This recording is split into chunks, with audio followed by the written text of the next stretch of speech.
Job chapter 14 na lang ako din. Job history.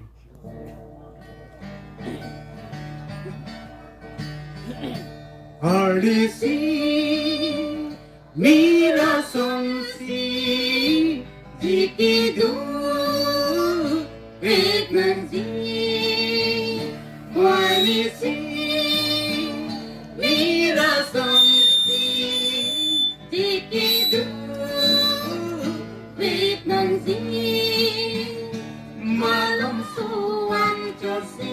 Limoni Datiti Limoni Bhatia Asonsi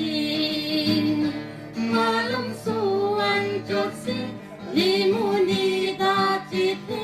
Limoni Bhatia Asonsi Arnisi Jeritt doa ko ini Ruwer ng nun ibigay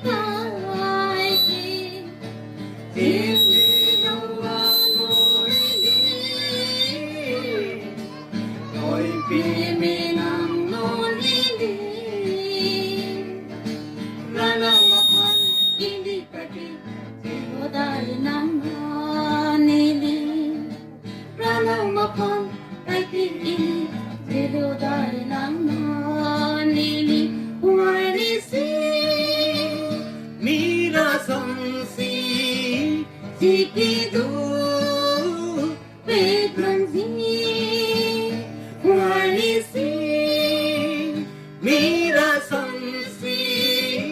Dikidu Pregnancy Malumsuan Josi Limoni Datiti Limoni Bhatia Asonsi Malumsuan Josi Limoni Datiti Limoni Bhatia Asonsi Arnisi